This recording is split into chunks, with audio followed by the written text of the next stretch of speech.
What is going on, guys? We got a 2008 Honda CR-V. Customer complaint is the AC is not working. He says that he took it somewhere and they told him that he needed Freon. So he elected to get Freon himself. And basically, it didn't make a difference. AC is still not working after he filled it up, he says.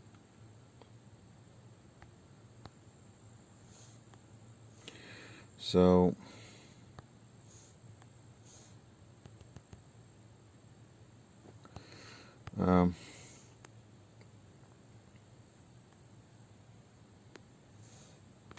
So I'm here to just diagnose that to see what's going on. So it just started. So before I go get dirty, I'm just gonna see if I can do some quick tests with the computer. I think this one is made in Japan. Actually 2007. I stand corrected.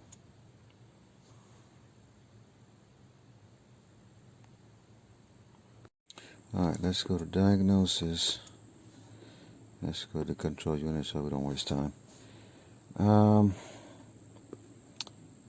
do we have a dedicated computer for the AC? I'm not sure anymore. Maybe not. Looks like it's going to be probably the ECM.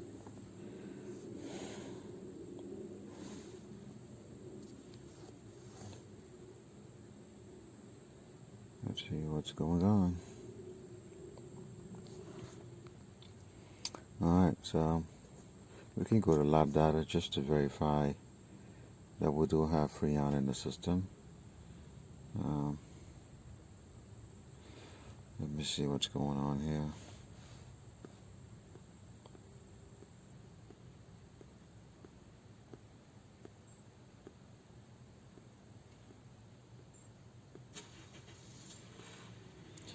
Alright, so we got 32 psi. Well, that's not good enough.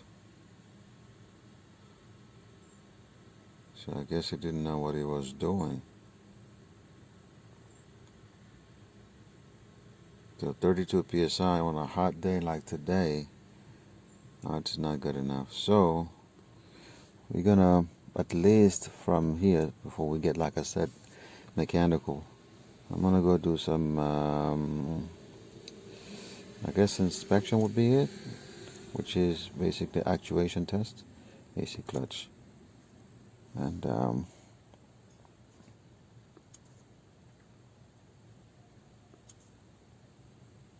so we're gonna just go out there and try to listen for the AC clutch actuation. Make sure that at least we have that, and then we can try to spin it to see that the compressor is not seized up itself. So let's try to listen to it. Okay, clearly it's there. So what that test just did for me is to prove that the circuitry is A-OK all the way to the clutch. Everything is fine. So we may be dealing with just not enough Freon in the system at the end of the day. And then, of course, then we got to deal with the fact that we have a leak somewhere because there's no Freon. We could still have a failing AC compressor itself, which you have to do visual inspection to prove that. But if we do have a failing compressor, then we'll see once we have enough Freon. But right now, that's the main thing I'm going to be focused on. So this is the AC bottle that he bought. And when I actually had it in my hand, I felt like it was, unless it has like a large leak, because this is less than half left in this bottle. So I'm not sure what's going on here, but we'll find out. Again, I don't like using these types of things here, but he insisted that he wanted to, so. Alright, so let's go and try to fill it up some more.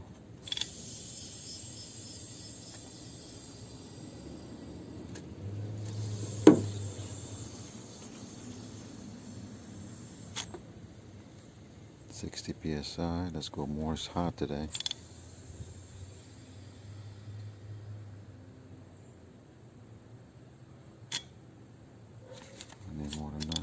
gonna start the car and turn the AC on, and then we're gonna continue charging and see what's going on. All right.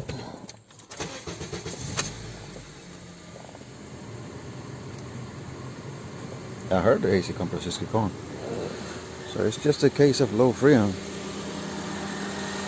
Yep, you can hear the fan, the condenser fan going off. So, and it's low. So I guess I didn't know how to charge it properly. But like I said, even so, we still got to deal with the fact that it's leaking somewhere. So that's not going away.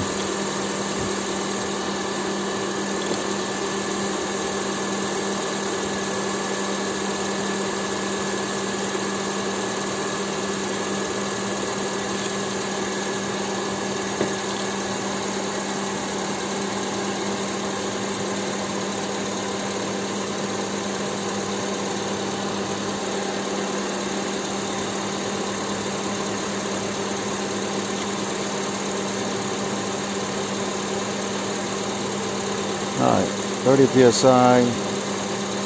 We're going to leave it there for now. I mean, like I said, this is definitely not ideal. I'm not promoting these methods at all. I don't know how to do AC. I will always say, even though myself, I started off as a DIY person,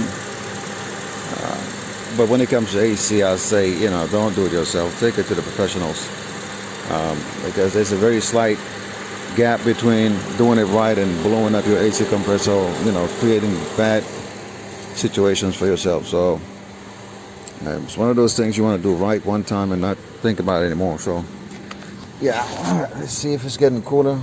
It's getting somewhat cooler. I mean, the best way to do it would be to, first of all, vacuum the system entirely. Make sure it holds vacuum, and then of course fill the AC. So right now it's blowing kind of cold, but not nowhere where it should be. So I know it's just a hot day and it just started, so we're gonna let it do its thing. And I have another car to diagnose, so in the meantime we're gonna go diagnose the other car, which is that cyan in the back there. And you can see the pressure rising anyway, going towards the 40 mark. So I think that's enough freon for now, just based upon that. I don't have a reading for the high side to be able to tell if my condenser is doing what it's supposed to do. So if my expansion valve is doing what it's supposed to do. This is all information that I don't have access to right now. I do have my gauges, which I probably will use, but I'm just going to give it some time. Like I said, let the AC freon circulate through the system. It probably hasn't worked for a long time, and then we'll come back here maybe in about 10 minutes from now. Oh, and the condenser fan is not working. Look at that. Look at that.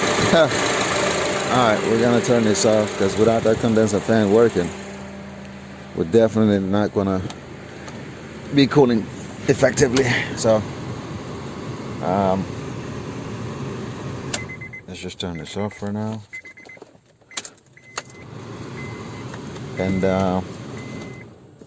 I'm going to go do some more testing now. We're going to test the radiator fan, because obviously that's not working. Alright, cool. Alright, so let's go turn on this radiator fan and see what's going on. But we definitely got a dead fan. I'm not sure if, I think this should be on the same relay, because this other one came on, so I'm pretty sure it's going to be the same relay. Yeah, that fan is dead. No doubt about it. What I'm going to do is remove the connector, check for powers and ground, and if I got powers and ground, we'll pull in this fan. I'll be right back. Alright, so I got my test light to ground, and it lights up. I'm not sure which one of these two wires is going to be the ground or power, so one is blue, one is black. So we just, at this point, it's just a guessing game for me, but it doesn't matter since I'm on ground, not to worry about that. Let's turn it on. There we got power right there. So the other one's going to be ground, which we're going to prove now by switching our lead to power and going on that side. That's it. We got power, we got ground. That fan is toast. That's 100% confirmation. So the owner's gonna have to get a new fan. Once we get the new fan, I would say approach him about doing this right. First of all, like I said, it's supposed to have a leak somewhere, because I don't understand how you lose all your freon where you have to go and top it up. So that's one thing we have to deal with eventually. But in the meantime, let's replace the fan. Let's evacuate this whole system with a vacuum on it and see if we have any leak due to vacuum. And then we'll fill it up and monitor the AC and see if there's anything else that needs to be replaced. You know, we'll see. But for now, this is a complete diagnosis for me. All right. So this is basically closing out this video. We replace the fan with a TYC unit. Part number if you're interested. Right there. Dorman has a fan for it. It's available at the store. Let's look at our fan. Alright, let's see now, temperature wise, if that made that big of a difference. It doesn't matter right now because the customer basically only paid me to replace the fan. I suggested to him that, you know, the car still has to go through more diagnosing to figure out why it was low in the first place. Right now I'm not getting any type of cooling now. I'm just going to let it run while I'm packing up my stuff, and then I'll come back and check the temperature when I'm done and see what happens, see if there's any improvement. All right.